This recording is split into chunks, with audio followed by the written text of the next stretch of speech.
സുഗന്ധവാഹിനി അമ്മേ നിൻ സുതനെ വാഴ്ത്തുന്നു.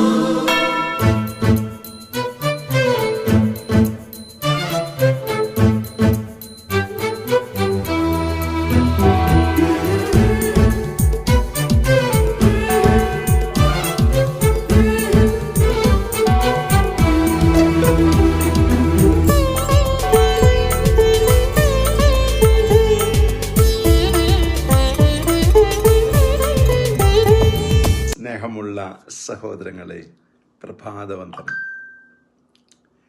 ഇന്നത്തെ സുവിശേഷം ദൈവരാജ്യത്തിലെ ആൾക്കാരെ എങ്ങനെ തിരിച്ചറിയാമെന്നുള്ളതാണ്. നീ ദൈവരാജ്യത്തിലെയാണോ എന്ന് നമുക്കൊന്ന് ചിന്തിക്കാം. അനുഷ്ഠാനങ്ങളുടെ സമയങ്ങളാണ് ഇപ്പോൾ പലപ്പോഴും. പണ്ടത്തെ ശുശ്രൂഷകളോടുള്ള താല്പര്യമോ ശുശ്രൂഷകരോടുള്ള താല്പര്യമോ പലർക്കും നഷ്ടപ്പെട്ടിരിക്കുകയാണ്. അന്നൊരു ശുശ്രൂഷയും ഇല്ലെങ്കിലും ദേവാലയത്തിൽ ഓടിക്കയറുമ്പോൾ ഒരു വലിയ സുഖമായിരുന്നു, വലിയൊരു ആശ്വാസമായിരുന്നു.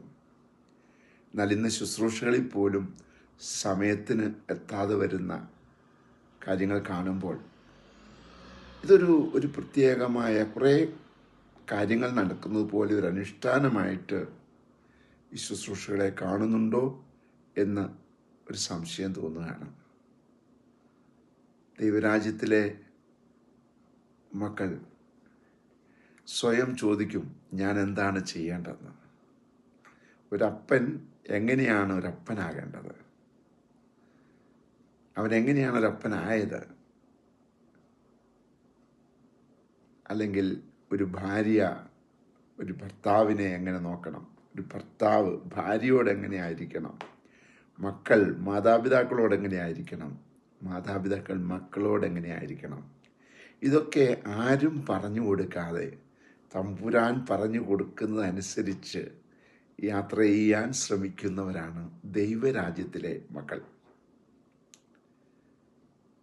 വന്നു പോകുന്ന തെറ്റുകളെ ഓർത്ത് മാപ്പി ചോദിക്കുവാനും ദൈവസന്നിധിയിൽ അനുദപിക്കുവാനും സാധിക്കുമ്പോൾ അവർ വീണ്ടും ശക്തിപ്പെടുക തന്നെ ചെയ്യും. എൻ്റെ ജീവിത പങ്കാളിക്ക് ഞാൻ കൊടുക്കേണ്ടത് കൊടുക്കുന്നില്ല എങ്കിൽ യഥാർത്ഥത്തിൽ അവർ പുതിയ ആശ്വാസ തലങ്ങളിലേക്ക് പോകും. ചിലപ്പോൾ ഒരുപക്ഷെ സുഹൃത്ത് വലയങ്ങളിലേക്കായിരിക്കാം, ചിലപ്പോൾ തിന്മയുടെ കൂട്ടുകെട്ടിലേക്കായിരിക്കാം. എന്നാൽ ദൈവത്തിലേക്ക് പോകുവാൻ ശ്രമിച്ചാൽ നീ ആശ്വസിക്കാൻ ഇടയാകും. സ്നേഹമുള്ള സഹോദര സഹോദരി, ഓരോരുത്തരും ചിന്തിക്കണം, ഞാൻ ദൈവരാജ്യത്തിൻ്റെ മകനാണോ മകളാണോ എന്ന്. ആരും പഠിപ്പിച്ചു കൊടുത്തുകൊണ്ട് നമുക്ക് മുന്നോട്ട് പോകാൻ സാധിക്കില്ല. ജീവിതം കൊണ്ട് പഠിപ്പിക്കാൻ ശ്രമിക്കുമ്പോഴാണ് നാം ശുശ്രൂഷകരാകുന്നത്. ദൈവം നമ്മെയാണ്, അങ്ങനെയുള്ളവരെയാണ് നോക്കിക്കാണുന്നത്. അതിനുള്ളൊരു കൃപാവരം നമുക്ക് ഏവർക്കും ലഭിക്കട്ടെ. അതിനായി പ്രാർത്ഥിക്കുന്നു. പരിശുദ്ധ അമ്മേ സഹായിക്കണേ. വിശുദ്ധ യോസേപ്പ് പിതാവേ ഞങ്ങൾക്ക് വേണ്ടി പ്രാർത്ഥിക്കണേ. പരിശുദ്ധാത്മാവേ എഴുന്നള്ളി വരണേ.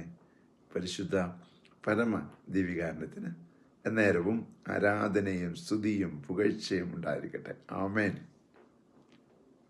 നമ്മുടെ കർത്താവായ യേശുക്രിസ്തുവിന്റെ കൃപയും പിതാവായ ദൈവത്തിന്റെ സ്നേഹവും പരിശുദ്ധാത്മാവിന്റെ സംസർഗവും സഹവാസവും സ്നേഹവും ശക്തിയും കൃപയും എല്ലാ അനുഗ്രഹങ്ങളും സമൃദ്ധമായി നിങ്ങൾ ഏവരോടും കൂടെ ഉണ്ടായിരിക്കട്ടെ, ഇപ്പോഴും എപ്പോഴും എന്നേക്കും.